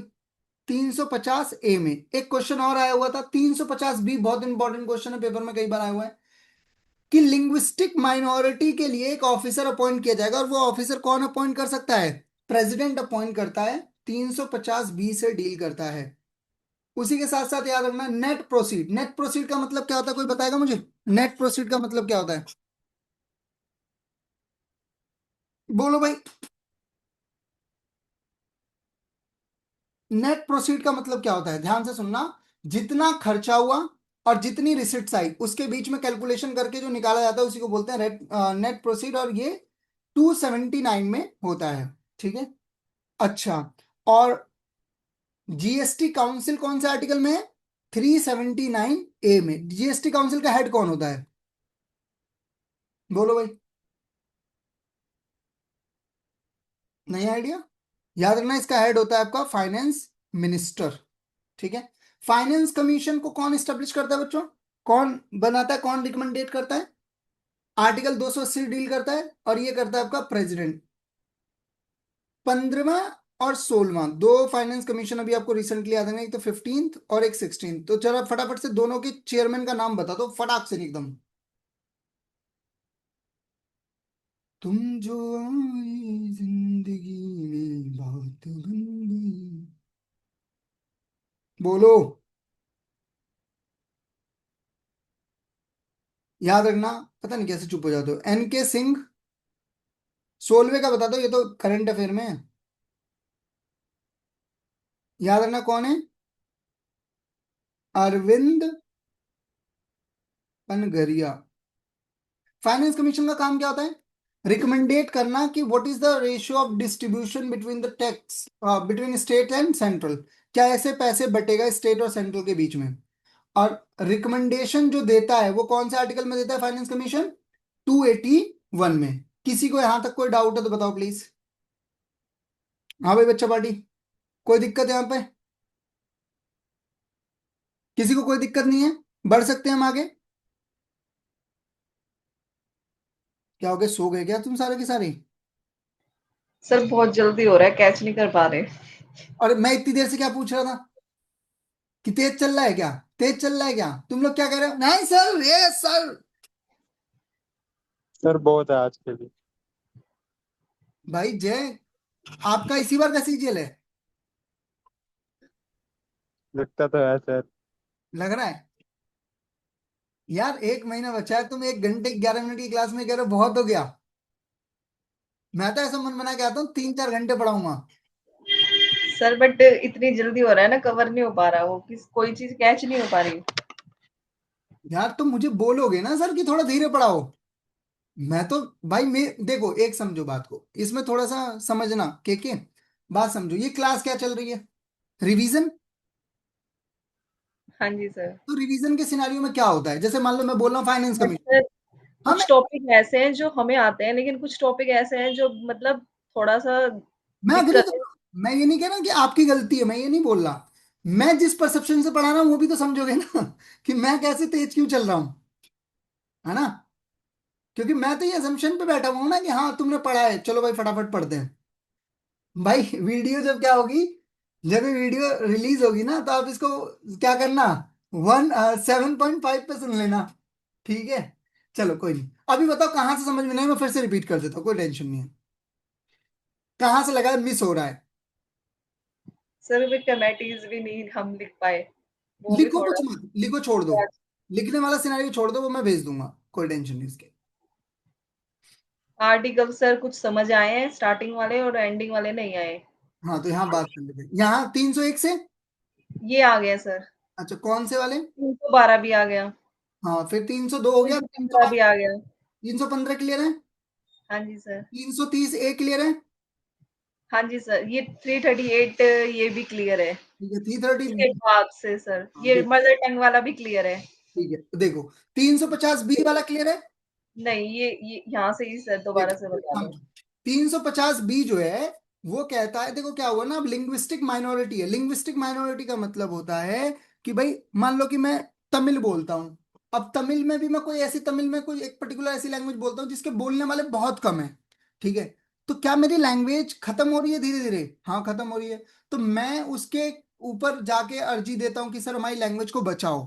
और उस लैंग्वेज को बचाने के लिए प्रेसिडेंट क्या कर सकता है? एक स्पेशल ऑफिसर क्या करेगा? अपॉइंट करेगा, जो लिंग्विस्टिक माइनॉरिटीज को सेव करेंगे। और यही आर्टिकल कौन सा है? 350 बी, ठीक है। अच्छा, उसके बाद आता है, देखो भाई सरकार के पास पैसा इकट्ठा हुआ। अब मान लो कि आप ही हो, आपके पास 50,000 रुपए इकट्ठे हुए और हाँ जी। आपने 30,000 रुपए खर्च कर दिए, तो बचा कितना? बचा कितना? 50,000 आपके पास आए, 30,000 आपने खर्च कर दिए, तो बचा कितना? 20। 20,000। ये 20,000 ही कहलाता है नेट प्रोसीडिंग। अब ये आपके पार्ट पर है, ये गवर्नमेंट के पार्ट पे भी ऐसे काम करता है। तो इसको कैलकुलेट करने का काम जो है वो कौन से आर्टिकल में आता है? 279 में। क्लियर है बात? हाँ जी सर। अब बार बार ये सुनते हो ना कि भाई जीएसटी के ऊपर ये क्रीमी पॉपकॉर्न पे टैक्स लग गया, ये मूवी पे टैक्स लग गया। तो इसकी हाँ कहीं जी सर। बैठ के मीटिंग होती होगी ना। हाँ। तो ये मीटिंग जहां होती है, जो इस रेट को डिसाइड करता है उसी को हम बोलते हैं goods and service tax council, ठीक है, जीएसटी काउंसिल। और ये कौन से आर्टिकल से डील करता है? 279। 9A से। कोई दिक्कत? No sir. अब आपके घर में आपके फादर रन करते होंगे, तो फादर साहब जब पैसे लेके आते तो मम्मी बोलती कि ना मेरा हिस्सा दो घर चलाने के लिए। तो ऐसे ही जब पूरा पैसा इकट्ठा हो जाता है तो स्टेट कहेगा ना मुझे मेरा हिस्सा दो भाई, घर चलाने के लिए पैसे चाहिए। तो कितना मिलना चाहिए, इस बारे में कौन बात करता है? Finance commission. और ये कौन सा आर्टिकल है? 280। अब फाइनेंस कमीशन कुछ बातों पर ये भी कहता है ना कि हमें ऐसा करना चाहिए, ऐसा करना चाहिए। तो ये रिकमेंडेशन जो देता है वो कौन से आर्टिकल में आती है? 281 में। यहां तक कोई डाउट है तो बताओ भाई किसी को भी।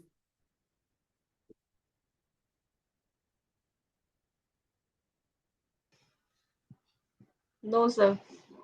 भाई इतनी सी तो बात है, थोड़ा मैं स्लो हो जाऊंगा, मुझे कोई इशू नहीं है यार। चलो आगे बढ़े, हो गया यहां तक? देखो बस 5 और क्वेश्चन बचे, जा ही रहे हैं, टेंशन मत लो। मैं तो वैसे भी 20, मैं तो 20 क्वेश्चन कर रहा हूँ। कभी कभी मेरा मन करता है कि 100 क्वेश्चन करवा दूं तुमको एक ही दिन में, तुम लोग उस दिन गिर गिरा ना जाओ। देखो मैं फिर बोल रहा हूँ, गलती आप लोगों की नहीं है। गलती कहां पर है वो समझ लो। गलती ये है कि सिलेबस नहीं कंप्लीट कर रखा है आप लोगों ने, बस। और कोई गलती नहीं है, आप कोई पाप नहीं कर रहे हो। जब आपका सिलेबस कंप्लीट होगा तो ये क्लासेस आपको लगेंगी स्लो चल रही हैं, सर थोड़ा और तेज तेज पढ़ाओ। क्यों? क्योंकि आप रिवीजन कर रहे हो। समझ रहे हो बात को? और जब आपने सिलेबस नहीं कंप्लीट करा तो ऐसा होता है कुछ बातें पता है, कुछ बातें नहीं पता। जो बातें नहीं पता वो ऐसा अचानक से हवा में उड़ जाती है, ये क्या हो गया, ये वाली फीलिंग है। तो कोई बात नहीं है, आराम से पढ़ो। जहां पे डाउट हो, जहां पे लगे तेज हो रहा है, मुझे बहुत अच्छा लगता है ऑनेस्टली कोई बच्चा बोल देता है सर थोड़ा सा तेज चल रहा है बता दो फिर से, क्योंकि मैं, मुझे लगता है मैं थोड़ा तेज पढ़ाता भी हूँ, ठीक है। चलो आगे देखो, अगला क्वेश्चन है भाई, अब तो इसका आंसर दे दोगे। रिकमेंडेशन ऑफ फाइनेंस के बारे में कौन बात करता है? गोपाल गोयल, बताओ जी। सर 281। देखा, 81। यही है, बस ऐसे ही पढ़ा देता हूँ, तुरंत आंसर आ गया ना। कोई दिक्कत है यहाँ पे किसी को? बोलो भाई। अब आर्टिकल 280 किससे डील करता है बता दोगे? बताओ भाई बच्चों। Finance commission. यस, आगे चलो। आपको पता है सोलर फैमिली है, सन की जो फैमिली होती है उसे सोलर सिस्टम कहते हैं, ठीक है। और कौन सा सबसे ज्यादा एक्सप्लेन करा हुआ, लोगों ने एक्सेप्ट करा है, कौन सा वो फिनोमिना है जो मानता है कि सोलर सिस्टम ऐसे बना है? ये आपके ऑप्शंस है। Cloud, nebula. Nebula, hypothesis. C nebula. अब देखो तुम्हें आंसर आता है ना, तो तुम्हारे अंदर से अचानक से लगा अरे ये तो बहुत आसान है, जल्दी करवाओ सर, जल्दी आगे चलते हैं। समझ रहे हो? आया ना आंसर? देखो, अच्छा अब मैं जब पूछूंगा तब दिक्कतें शुरू होंगी। कौन सा एटमॉस्फेयर का लेयर है जिसपे क्लाउड नहीं होता, क्लाउड फ्री जिसे कहा जाता है? सर थर्ड वाली। ये क्या है आंसर के थर्ड वाली? ये ये क्या है? थर्ड वाली लेयर। ये क्या है, लेयर का नाम होगा ना भाई। तेरी थर्ड वाली। स्ट्रेटोस्फेयर। यस, तो लेयर वैसे वो सेकंड वाली है। देखो, सबसे पहले आता है आपका ट्रोपो, उसके बाद आता है बच्चों कौन सा, स्टैटो, उसके ऊपर कौन सा आता है, मेसो, उसके ऊपर कौन सा आता है, थर्मो, उसके ऊपर कौन सा आता है, एक्सो। ठीक है, और याद रखना सबसे ज्यादा वेदर कंडीशन, जो सबसे ज्यादा आपका आपको जितना कुछ वेदर में मिलता है वो कहाँ मिलता है, ट्रोपो पे मिलता है ना। यहां पर ही आपके क्लाउड वगैरह सब बनते हैं। पर एक बात ध्यान रखना, स्ट्रेटोस्फेयर के लोअर लेयर पे क्लाउड बनता है, क्लाउड का नाम क्या है? कौन सा क्लाउड बनता है?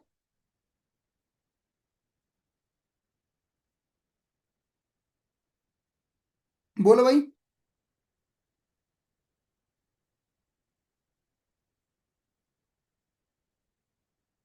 कौन सा क्लाउड बनता है जरा बताओ, जो स्ट्रेटोस्फेयर पे बनता है?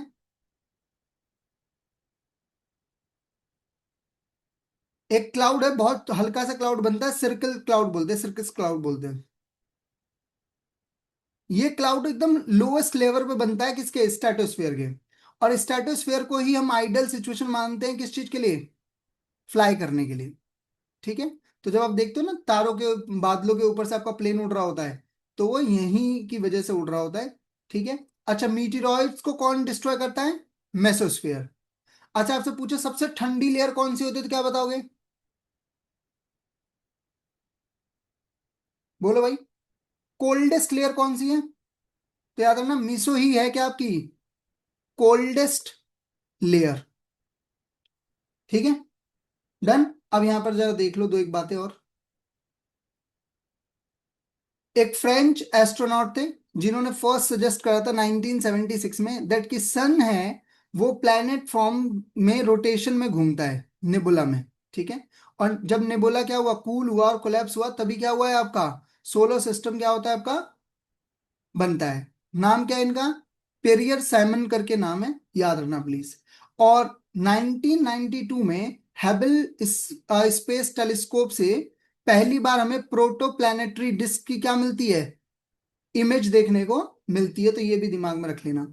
ठीक है, सोलर सिस्टम की बात हो रही है तो कुछ कुछ बातें ध्यान रखना। इधर देखो जरा, जो बार बार पेपर में आता है मैं वो रिपीट कर रहा हूं बस।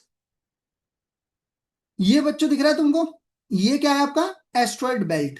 तो इसके जो अंदर हैं ये कहलाते हैं इनर प्लैनेट। ठीक है बच्चों, और जो बाहर हैं ये कहलाते हैं आउटर प्लैनेट।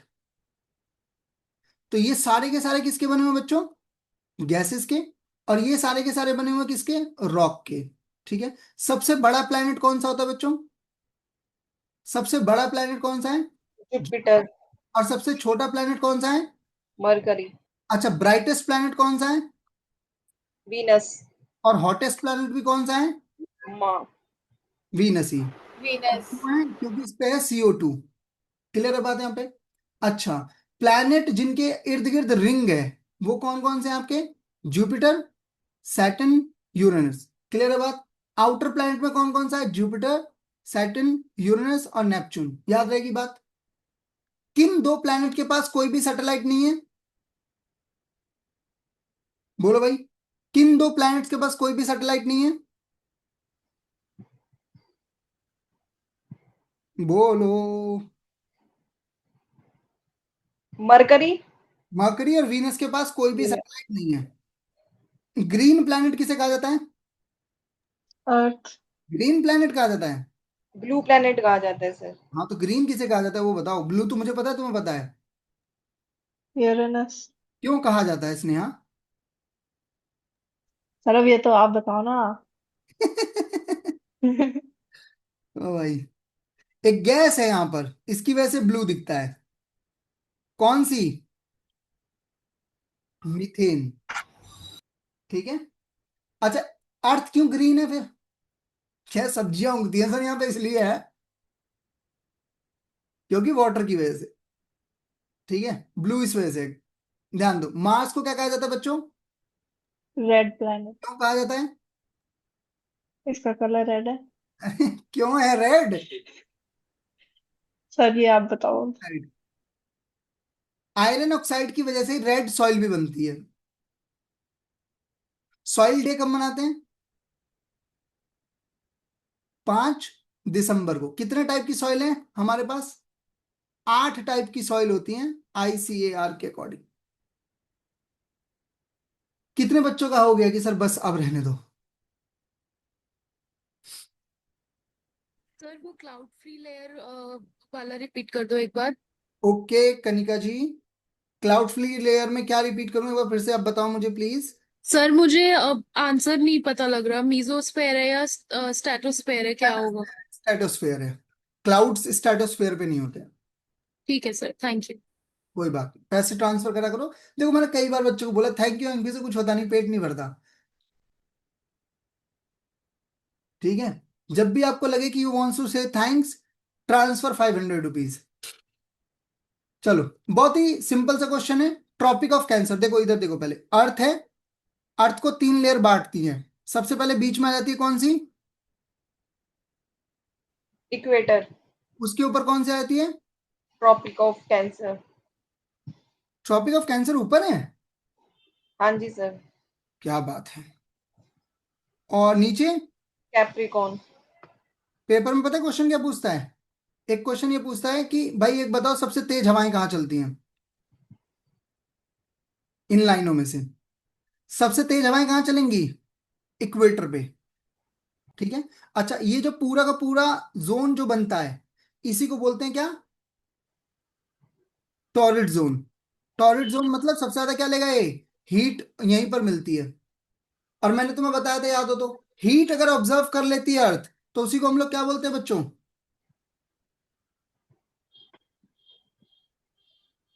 शांति का माहौल। Green house effect. Yes, green house effect. और ग्रीन हाउस इफेक्ट क्यों हो रहा है? ये हीट को रोक कौन रहा है? Carbon dioxide. नहीं, ग्रीन हाउस गैसेस। जी जी, ग्रीन हाउस। अरे हाँ, हाँ हाँ हाँ सर, सॉरी भूल गई कोई थी। बात, सॉरी की कोई दिक्कत ही नहीं है। हाँ, देखो, टॉपिक ऑफ कैंसर पास होता है किसके थ्रू? पंजाब, महाराष्ट्र, छत्तीसगढ़, केरला। छत्तीसगढ़। ठीक है। छत्तीसगढ़। ठीक है, अब इधर देखो please. Tropic of Cancer total 8 state से गुजरता है। कहां कहां से?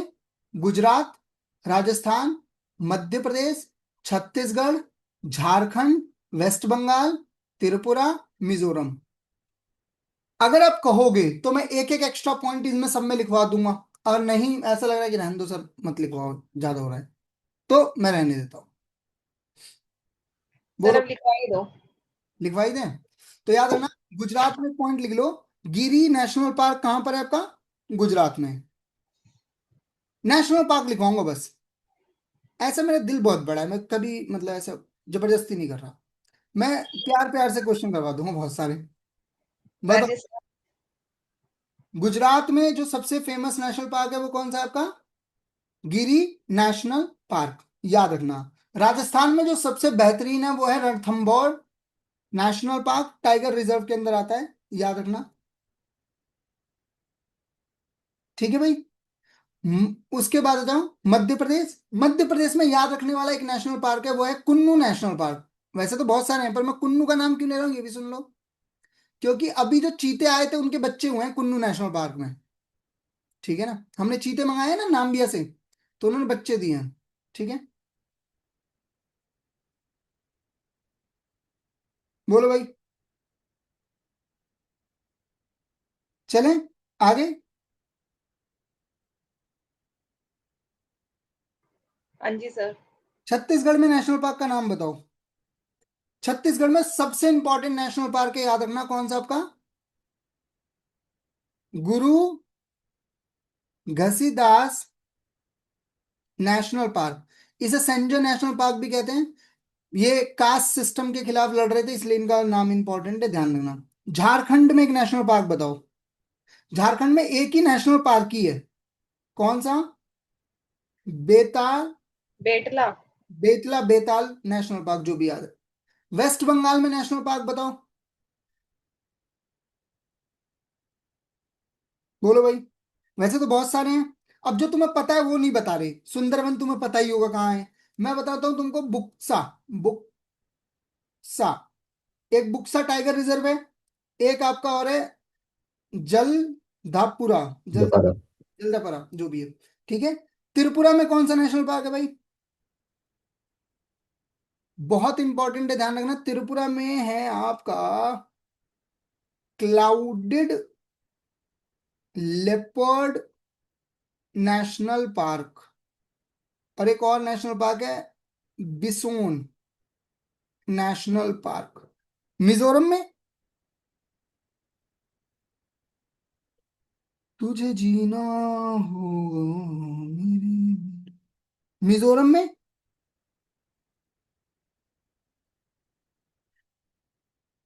बोलो बोलो, एक नेशनल पार्क है जिसका नाम है क्या? Murlen national park, Murlen national park, ठीक है। अब मैं आपसे देखो, ऐसे मतलब मैं, मेरा मन नहीं कर रहा, मैं तुम्हें सच बता रहा हूँ कि तुम लोगों को और बताऊं, बट ऐसे मतलब बता दे रहा हूँ ना, दिल पर नहीं लेना है। देखो, हाईएस्ट नेशनल पार्क कौन सा है जो सबसे ऊंचाई पर है?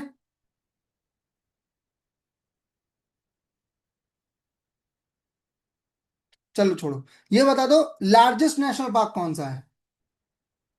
याद रखना, हेमी नेशनल पार्क जो है वो लार्जेस्ट नेशनल पार्क है, इवेंचुअली हाइट पर भी सबसे ज्यादा यही है। स्मॉलेस्ट नेशनल पार्क कहां पर है? स्मॉलेस्ट नेशनल पार्क ये है आपका अंडमान निकोबार में, कौन सा? South बुटन national park. अच्छा, फ्लोटिंग नेशनल पार्क कौन सा भाई? Floating national park Keibul, Keibul लमचो, लमजो national park है मणिपुर में, ठीक है। चलें आगे, लास्ट क्वेश्चन है, सेकंड लास्ट क्वेश्चन है, सॉरी सर सर। ये हेमी नेशनल पार्क कहाँ पे है? कहां पर लगता है तुमको, कहां होना चाहिए इसको? आपको क्या लगता है? हिमी एक फेस्टिवल में मनाया जाता है, ये है कहां पे? लद्दाख में। अच्छा। और हाईएस्ट नेशनल पार्क कौन सा है सर? कोई नहीं है ऐसा नहीं, यही ट्विस्ट था, अरे इसे ही कहते हैं।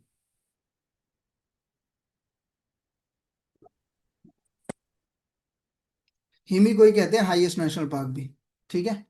चलो, अर्थक्विक आता है। अर्थक्विक जो है, फिनोमिना समझाऊं या रहने दो? सो बेसिकली एक थ्योरी है, प्लेट टेक्टोनिक थ्योरी।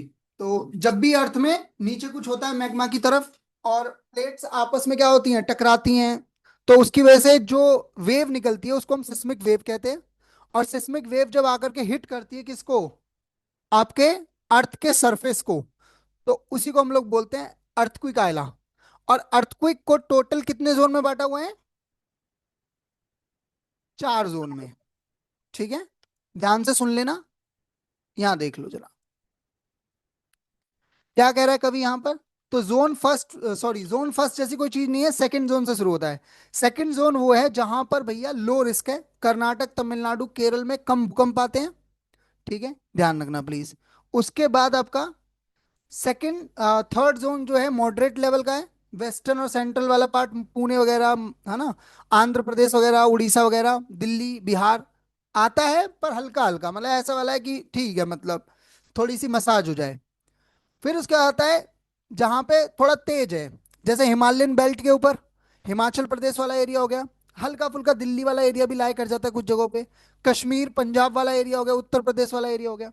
और उसके बाद तबाही बिल्कुल, क्योंकि ये फॉल्ट पे बसा हुआ है, तो यहाँ पर ज्यादा आता है, जैसे असम, नागालैंड, मणिपुर वगैरह, गुजरात वाला एरिया हो गया, अंडमान निकोबार वाला एरिया हो गया। तो यहाँ पे आपको ज्यादा अर्थक्वेक देखने को मिलता है, ठीक है। और अर्थक्वेक मतलब डेंजरस अर्थक्वेक, ठीक है, समझ रहे हो बात को? अच्छा, लास्ट क्वेश्चन है,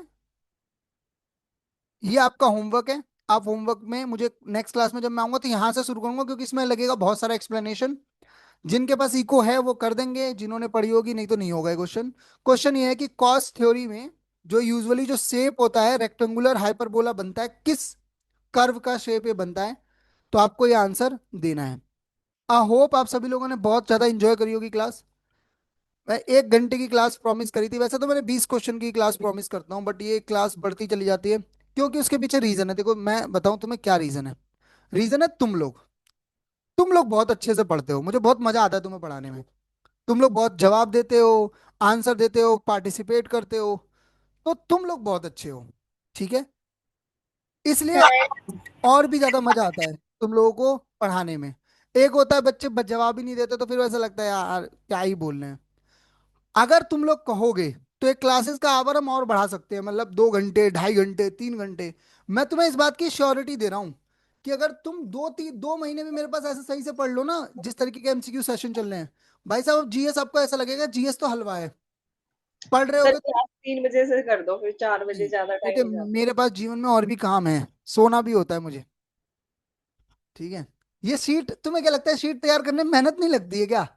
बैठ के लगभग 4-5 घंटे पढ़ना पड़ता है, देखना पड़ता है कैसे चलेगा, कैसे देखना है, क्या पढ़ाना है, क्या छोड़ना है, कौन से क्वेश्चन आ रहे हैं, सब कुछ देखना पड़ता है। तो थोड़ा सा हार्डवर्क वाला सिनेरियो, तो मैं चाहता हूँ थोड़ा, हाँ संडे को देखते हैं, सोचते हैं। एक और बात ध्यान रखना प्लीज बच्चों, देखो एग्जाम से ज्यादा इंटरेस्टिंग है कि पहले आप ढंग से पढ़ लो, है ना? अब मुझे, मैं मानता हूँ थोड़ा सा तेज चलती है क्लास, उसके लिए मैं अभी से सॉरी बोल रहा हूँ, क्योंकि यार देखो रीजन ये है कि हम रिवीजन मोड पर हैं। मैं ये उम्मीद लगा के बैठा हूँ कि 13 तारीख से पेपर हैं, तो मैं बच्चों को ज्यादा से ज्यादा इन्फॉर्मेशन शेयर कर दूं। बाद बाकी मुझे उम्मीद है कि 1.5 घंटे की क्लास में अगर मेरे 14-15 बच्चे जुड़े थे शुरू से और अभी तक जुड़े हुए हैं, तो बोर तो नहीं कर रहा मैं। ठीक है, और अगर आप लोगों को क्लासेस अच्छी लग रही हैं तो आप जा करके मेरे कमेंट सेक्शन में यूट्यूब पे जा करके बोल सकते हो कि बहुत अच्छा पढ़ाते हैं। और अगर आपको अच्छी नहीं लग रही है तो बताओ मुझे कौन है, तुम्हें चीज़ अच्छी नहीं लग रही, बाहर मिलो तुम, मैं तुम्हें बाहर पकड़ूंगा इंस्टीट्यूट के। ठीक है, take care yourself, have a good day, bye. Sir awards and book से रिलेटेड क्वेश्चन भी करवा दीजिए। बेटा मैं ऐसा करता हूँ, मैं घर ही आ जाता हूँ, ठीक है? घर ही बांध के रख लो, ठीक है? करवाओ, सर सब करवाऊंगा। जी हाँ सानिया, सर लास्ट क्वेश्चन क्या था जो होमवर्क दिया आपने? अभी भेज दूंगा, पीडीएफ आपको मिल जाएगी, टेंशन मत लो। Okay sir. और किसी का कोई डाउट? सर लास्ट क्लास वाली भी भेज देना। नहीं बेटा, लास्ट वाली तो मेरे पास खुद ही नहीं है, तो मैं भेजूंगा क्या जय? सर फिर वो कहाँ से करेंगे? वो जय वो यूट्यूब, यूट्यूब पे है। यूट्यूब पे है। मतलब सर मैं चैनल क्या है? तुम्हें, चैनल तुम्हें नहीं पता अपने इंस्टीट्यूट का?